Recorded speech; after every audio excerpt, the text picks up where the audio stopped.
No. Buenas tardes, mi nombre es Joaquín Osvaldo Sánchez Valencia. Soy un estudiante de física que está cursando sexto semestre. Esta es una exposición para la clase de termodinámica. No obstante, si existe alguna persona en el mundo que vaya a ser un poco más curiosa sobre esto, pues a lo mejor le sirve. La verdad es que este tema es uno de los más interesantes que puedes tener en la termodinámica. Sobre todo por su profundidad teórica y porque hay algo que tiene la termodinámica y es que en muchos casos como que haces derivadas y no entiendes muy bien por qué dan. O sea, puedes verlo, pero al mismo tiempo como que no entiendes muy bien. Y las transiciones de fase, algo que tienen, al menos desde mi punto de vista, es que son un poco más claras.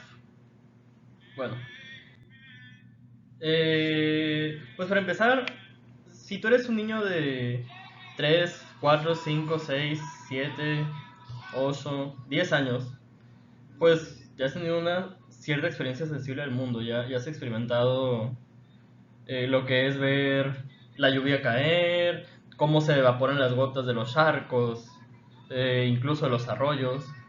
Has visto cómo el hielo se derrite. Tú te preguntas por qué se derrite. No entiendes muy bien, pero aparece ese fenómeno maravilloso. También has visto el metal líquido cuando alcanza una cierta temperatura. Puede que no lo hayas visto en persona, pero en televisión seguramente lo has visto.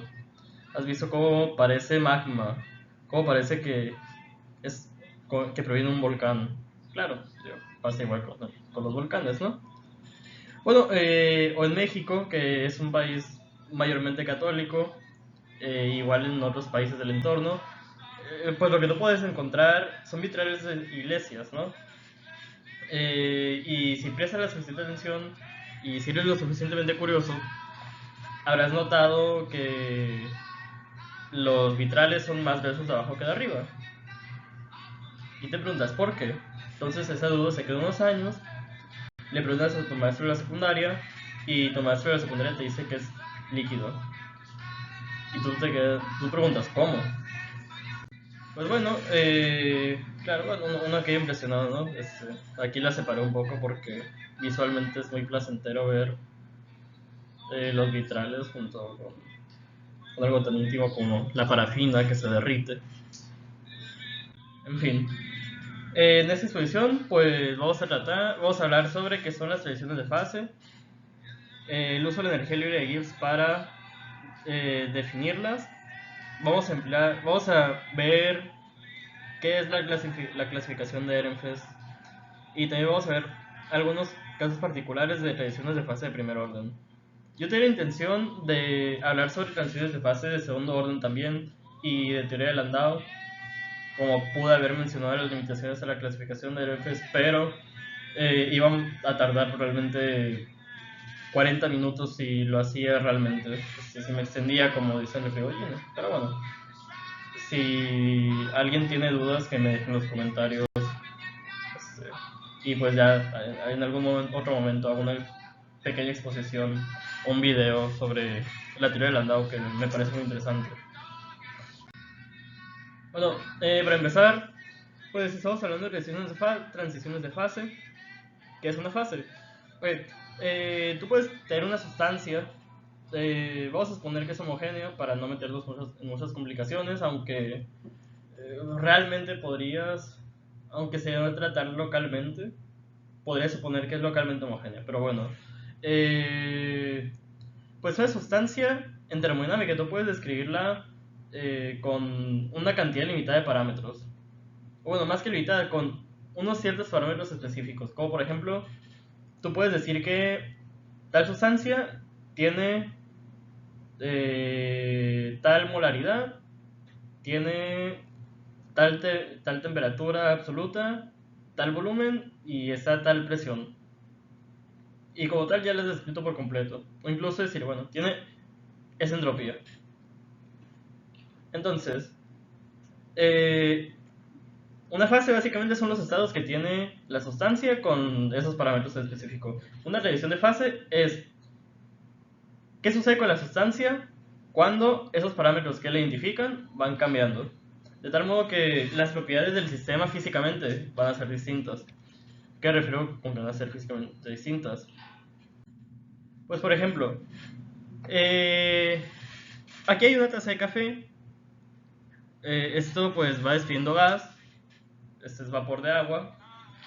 Como podemos observar, pues no es nada tenaz. No obstante, puede ocupar bastante volumen. O los líquidos que ocupan el volumen de su recipiente. Los sólidos que siempre van comprimiéndose. Entonces, pues físicamente cambia. Pero mucho más interesante, hay una clase de acero que se llama austenita, eh, donde básicamente tiene una red cristalina tal que las moléculas van formando como arreglos rectangulares, ¿no? Entonces eso les da una apariencia muy lisa y tiene ciertas características especiales a la hora de usarlo en la construcción. No obstante, si tú congelases la austenita, obtendrías otro metal que sería la martensita, que tiene de hecho otras propiedades intrínsecas, pero que no obstante, en última instancia, vas a ver cómo la transición de fase se ve en la estructura cristalina cambiando de rectángulos a romboides. De tal suerte que si tú congelases la austenita, tendrías una transición de fase de sólido a sólido. Por lo tanto, las transiciones de fase realmente no son solo entre estados de la materia, sino que puedes tenerlas por transición cristalina. Un poco como pasa con la transición vítrea, aunque bueno, tengo entendido que no se sabe si es realmente una transición de fase en sentido estricto, pero en fin, eso es meterme en cabeza 11 varas. Bueno, una de las herramientas más valiosas a la hora del estudio de las transiciones de fase son los diagramas de fase. Básicamente son diagramas donde tú puedes comparar presión y temperatura o puedes ver cómo es el volumen y vas a obtener unas curvas que son de transición que te delimitan las regiones donde vas a tener un estado u otro. En el caso del agua, por ejemplo, vemos que a partir de los 100 grados Celsius y en una gama bastante amplia, en un intervalo bastante amplio de presiones, vas a tener un gas. No obstante, si las presiones son todavía más altas, lo que vas a tener es que va a haber mucha temperatura, vas a tener líquidos y serán en muy alta presión. Ese punto crítico es conocido como el punto triple del agua. Aquí coexisten los tres estados de agregación, ¿no? Que son los típicos: sólido, líquido, gaseoso. Ahora, vamos a prestar un poquito más de atención aquí, en esta parte. ¿Por qué? Pues vemos lo típico, ¿no? O sea, aquí vemos los líquidos y dices, ok, toda esa región son líquidos. Pero luego comienzas a prestarle atención y ves un 1, un 2, hasta un 8. ¿Qué es eso? Bueno, resulta que conforme vas cambiando las condiciones de temperatura y presión, puedes obtener la fase sólida del agua. Ahora, no vas a obtener una sola fase sólida, no vas a obtener el hielo que metes en el congelador y con el que te tomas unas frías, sino que vas a obtener distintos tipos de hielo con distintas propiedades, a presiones a veces loquísimas o temperaturas bajísimas o considerablemente altas. Y claro, esos diagramas de fase se dan con bastantes sustancias. Por cierto, este diagrama de fase lo encontré en Modern Thermodynamics and Introduction to Thermostatics de H.B. Cullen. Gran libro, es un poquito más denso, es un poquito más teórico, pero es muy buen libro. Okay. Ahora, esta exposición, como dije anteriormente, podríamos haber hablado de teoría del andado directamente. Este librito de... no sé bien. Este librito de mecánica estadística, que es el Ratio, a Modern Course in Statistical Physics, un curso moderno de física estadística. tiene los primeros 5 capítulos de termodinámica y en vez de abordar las transiciones de fase como lo hacen García Colín y Semansky, incluso las primeras páginas del Frigoine, agarra y dice, bueno, vamos a ver teoría del andado, y la va explicando, la va desarrollando de una forma bastante entendible. Okay. Pero eso es meternos en camisa 11 varas de nuevo. Entonces, aquí vamos a tratar la presión y temperatura constante, de tal forma que, bueno, eso es bastante noble, ¿no? Porque te mete, bueno, no vas a tener tantas complicaciones, o más que no tenerlas, no vas a meterte en terrenos desconocidos. Es mucho más intuitivo decir, bueno, vamos a suponer que tenemos presión y temperatura constante, al cabo que la función de Gibbs es una función que depende de presión y temperatura, ¿no? Eso es muy útil. Bueno, claro, hablando de la energía libre de Gibbs, o energía de Gibbs, como vamos a decirle, pues está estrechamente relacionada con la entropía. Como veremos ahorita, la entropía va a ser una de las condiciones para las transiciones de fase. Ahora, vamos a volver a considerar, como en el caso del agua, pues que tiene sus 3 estados de agregación, ¿no?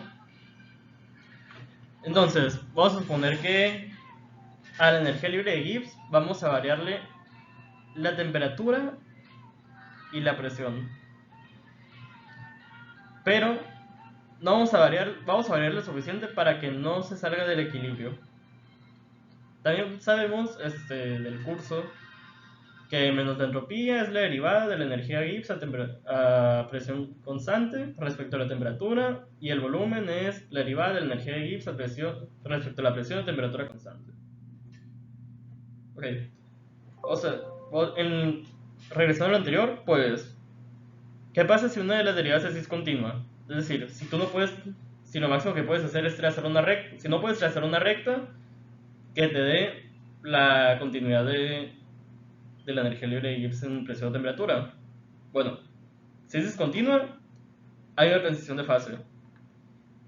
O también, eso es equivalente, bueno, no es equivalente, pero es muy relacionado a que si tenemos un delta S o un delta V, vamos a tener también una transición de fase. Claro, el cambio en delta S es positivo, ¿no? Bueno, estas transiciones de fase, donde la derivada de la energía de Gibbs es discontinua o cambian S y o V, son las transiciones de fase de primer orden. Y son las que vemos en la vida cotidiana, es decir, cuando hierves agua, estás viendo una transición de fase de primer orden. Cuando alguien te imprime algo en una camiseta, pues estás viendo una sublimación que es también de primer orden, etc. Bueno, Paul Ehrenfest fue un físico muy importante, uno de los padres de la mecánica cuántica, uno de los padres de la física estadística. Yo admiro bastante su trabajo, no la persona, pero sí su trabajo. Nació en 1880, murió en 1933 en circunstancias mucho más trágicas de lo que es admisible para contar una exposición que va a subirse a internet, ¿no? Bueno, sí se podría, pero no es el objetivo. Conocido por el teorema de Ehrenfest, sobre todo, que te recupera la física clásica. También tiene una clasificación para las transiciones de fase. Fue muy importante y no la derrotaron, pero bueno, no la derrotaron. La ampliaron hasta después de un tiempo. Bueno, para empezar, pues a estas diapositivas hablamos de que bueno, de un criterio relacionado con la energía de Gibbs, ¿no? Pero ¿qué es la energía de Gibbs sino una transformada de Legendre de la energía interna? Como aquí se puede ver, ¿no? Que por definición la energía de Gibbs es igual a la energía interna menos PV más TS. Obviamente esa no es la única energía libre, de hecho por eso no les llaman energía libre. Está por ejemplo la de Helmholtz, que también es una transformada de Legendre. Entonces una transición de fase de enésimo orden es la derivada más baja donde obtienes una discontinuidad. Por lo tanto, si tú tuvieses una tercera derivada y ya a partir de la segunda tienes discontinuidades, entonces es una transición de fase de segundo orden. Si tuvieses una octava derivada y a partir de la séptima ya tienes discontinuidades, entonces es una revisión de fase de séptimo orden, y así sucesivamente, and so on. Bueno, como dije anteriormente, pues puede ser revisiones de fase de enésimo orden, en realidad. En la vida real, bueno, para empezar, en la vida cotidiana se suelen ver nada más de primer orden. Cuando ya te metes un poco más en la física experimental y en la física teórica, ves las de segundo orden, que tienen que ver con la superconductividad o la superfluidez, como Landau ya trabajó en ello. O si ya eres muy friki, pues, y te metes a teoría cuántica de campos, vas a obtener la transición de Gross-Witten-Weyda, que sea en el estudio del núcleo del protón, bajo el modelo de látices. El modelo de látices es el más exitoso de la teoría cuántica, bueno, de la cromodinámica cuántica para explicar el protón. Tiene unos resultados teóricos que no son igualados. Bueno, regresando a las revisiones de fase de primer orden, pues la gran ventaja de Ehrenfest es que tiene una clasificación lo suficientemente robusta como para describir eso correctamente. Aunque claro, la termodinámica, como vamos a ver más adelante, pues siempre tiene como que ciertos límites en ciertos lugares, ¿no? Bueno, y por eso acabó existiendo la mecánica cuántica. Aquí pues una imagen medio representativa. La transición de GWW básicamente es cuando tienes un gas de eigenvalores, los acercas al cero absoluto y como que las probabilidades empiezan a cambiar y a partir de ello ves como que cambió de fase. Es muy loco y bastante esotérico, pero es un ejemplo de dónde se pueden encontrar tradiciones de fase de tercer orden. Bueno, aquí tenemos unas grafiquitas de tradiciones de fase de primer orden. Pues aquí tenemos una de temperatura contra función de Gibbs, contra energía de Gibbs, una fase y una fase F, es decir, una fase inicial y una fase final. Aquí tenemos la discontinuidad, por eso está desmarcado. Entonces, en este punto, aquí, en este puntito, es donde se da una radiación de fase de un estado a otro. Aquí es ya muchísimo más obvio. ¿Por qué? ¿Qué estamos diciendo? ¿Qué estamos diciendo? Bueno, temperatura contra entropía, tenemos una línea recta. Eso es una discontinuidad, por lo tanto, hay una transición de fase. Igual con el volumen, igual de temperatura contra volumen. Tenemos una fase I, aquí tenemos la curva de fase, ocurre esto, una discontinuidad, cuando es una discontinuidad, la derivada es una discontinuidad, y retomamos con otro volumen. Bueno, en general, por lo que se ve aquí, esta es probablemente de un sólido, puesto que los sólidos tienden a contraerse, ¿no? Y esta va a ser muy fácil importante después, pero pues por las cantidades que defines al hacer el álgebra, bueno, las matemáticas de la termodinámica, pues puedes definir, por ejemplo, aquí los calores específicos. Que de hecho la clasificación de Ehrenfest se dice que a primer orden las tradiciones de fase están en última instancia dadas por los calores latentes. Por lo tanto, ese tiene infinito. Como tiene infinito, pues aquí ya hay una discontinuidad. Pues más que bueno, si una discontinuidad la hora de derivar y pues cambia la fase. Okay. Las tradiciones de fase de primer orden tienen una ecuación que las caracteriza y con la que puedes describirlas. Se llama la ecuación de Clapeyron, que sería la derivada de la presión respecto a la temperatura, es el calor latente sobre la temperatura por la diferencia de los volúmenes de las fases.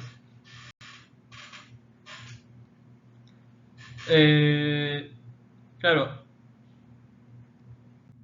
bueno, es muy útil esta ecuación y vamos a deducirla a continuación, ¿no? Entonces sería, para deducirla pues vamos a recordar de las lecturas anteriores del Savansky y del García, de hecho es más del García Colina y lo establecen con más claridad, que Dos sustancias estarán en equilibrio si sus energías de Gibbs están en equilibrio.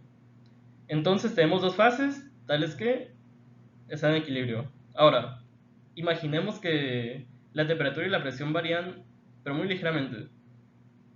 Eso de varían muy ligeramente me recuerda un poco, y yo creo que a lo mejor nos sirve para verlo de forma más fácil al principio de trabajos virtuales, ¿no? Es como, las variaciones son tan pequeñas que no te van a sacar del equilibrio.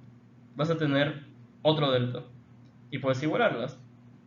Ahora, por definición, pues sabemos que esto, la derivada de la energía de Gibbs respecto a la temperatura de presión constante, es menos la entropía. Y aquí son ambas fases. Y que la derivada de la energía de Gibbs respecto a la presión a temperatura constante es el volumen. Aquí tenemos el volumen en ambas fases. Por lo tanto, pues podemos hacer el georita agrupando en ambos lados. Luego derivamos la temperatura respecto a la temperatura en ambos lados, se nos va a hacer un 1 y vamos a obtener esta expresión. Te dice que la derivada de la presión respecto a la temperatura es igual a la diferencia de las entropías en ambas fases entre la diferencia de los volúmenes en ambas fases. Ahora, hay un resultado que no demostré por falta de tiempo y que no voy a mostrar, pero que te dice que el calor latente es T por delta S. Claro, delta S en las fases, ¿no? Por lo tanto, sustituimos y obtenemos esa ecuación, que es la ecuación de Clapeyron, fundamental. Fundamental. Bueno, iba a extenderme un poco más con los ejemplos de tradiciones de fase de primer orden, pero ya van 22 minutos, entonces vamos a entrar en dos tradiciones de fase que me parecen muy interesantes. Una es la sublimación, que se escribe con la ecuación de Kirchhoff. La sublimación era el paso de sólido a gas directamente.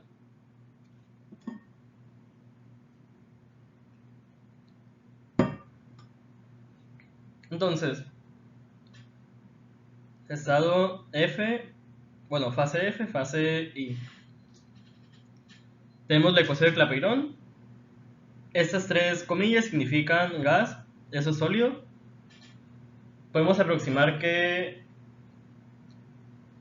bueno, podemos hacer esa aproximación, donde básicamente estamos diciendo que el volumen va a ser muy pequeño en comparación, no, va a ser muy grande en comparación a la presión, porque la sublimación generalmente se da en presiones pequeñas, y como estamos pasando de sólido a gaseoso, pues obviamente se va a expandir mucho el volumen, ¿no? Y pues también podemos hacer esta aproximación, decir que la diferencia del volumen entre el gas y el sólido es aproximadamente el volumen del gas. Pues es una demostración de 4 o 5 páginas, pero básicamente trabajas con la ecuación de Clapeyron, sustituyendo las aproximaciones anteriores, empleas un poco de ecuaciones TDS, empleas la definición de entalpía, haces bastante álgebra y vas a llegar a esa ecuación que es muy importante y es la ecuación de Kirchhoff, y esta te da las posibles curvas para la sublimación. Como dije anteriormente, el calor latente es generalmente, no es generalmente, es en las tradiciones de fase de primer orden lo que te da cuenta de estas. Entonces, pues aquí tendríamos que el calor latente de sublimación sería la integral de 0 a t del calor específico de la fase volumétrica en diferencial de temperatura menos lo mismo pero con la fase sólida más un calor latente inicial. Claro, la gran limitante es que obviamente, como dije anteriormente, las presiones son bajas y también debe suponer que el gas se va a comportar como un gas ideal. Pero bueno, es bastante importante ese logro, ¿no? Ese resultado. Ahora, para el próximo pues simplemente vamos a ver la ecuación de curvas rápido. Es una reducción un poco larga. Pero pues sería la presión del punto triple es igual a A, que es una constante que se determina, sobre la temperatura entre la temperatura absoluta del punto triple A la C, que es la constante terminar, menos 1. ¿Qué se obtienen? Pues se obtienen estas curvas de sublimación. ¿No? Aquí tenemos del neón, del argón, aquí tenemos de estos nobles, ¿no? Pero por ejemplo, si nos regresásemos, bueno, y no me deja. Si nos regresásemos al diagrama de fases del agua, pues veríamos, por ejemplo, que en el hielo hay algunas partes donde en vez de tener pendiente positiva, tiene pendiente negativa. ¿Qué significa esto? Que se está contrayendo el volumen. Se está contrayendo el volumen, lo cual tiene mucho sentido en la vida cotidiana, ¿no? O sea, si tú pones un vaso de agua, los aumentas de presión y la bajas la temperatura, pues vas a tener un poquito de hielo. Y bueno, ahora vamos a terminar con los límites de la clasificación de Ehrenfest. Bueno, vamos a suponer que tenemos una revisión de fase de segundo orden. ¿Qué implica una revisión de fase de segundo orden? Pues que en principio puedes tener delta S y delta V. Entonces, si haces el álgebra correspondiente y se ve trivialmente, en la ecuación de Clapeyron vas a llegar a una indeterminación, ¿no? Obviamente es posible pues trabajar con la entropía como función de la presión y la temperatura e igual con el volumen en vez de con la energía de Gibbs, pero si te vas al límite termodinámico van a diverger ciertas cantidades como los calores específicos, como por ejemplo pasa en la ferromagnetización de Curie. Básicamente en las reacciones superconductivas eso suele suceder. Por eso mismo la no vio ese problema y estuvo varios años trabajando en una teoría que diera cuenta de las transiciones de fase de segundo orden, que se llama la teoría de Landau y que va a terminar siendo la teoría de Landau-Ginzburg. Claro, también tiene sus limitaciones y por eso los que ya son más teóricos trabajan con simetrías y suelen decir que hay transiciones de fase cuando hay una simetría rota y son simetrías en el sentido de grupos, ¿no? Pero bueno, eso es ya mucho más adelantado de lo que podemos abarcar en una exposición. Aquí está la bibliografía, la dejé en blanco nada más para resaltar, pues serían 4 libritos que en un principio nada más iban a ser 3 porque iba a trabajar con el Reichel, el Prigogine y el Kallen, pero bueno, vi que era bastante ambicioso, por lo tanto mejor era trabajar con el García Colín, con el Semansky, que son lo típico, y agregarle el Kallen y el Prigogine. Bueno, muchas gracias por escuchar mi exposición, se los agradezco. Adiós.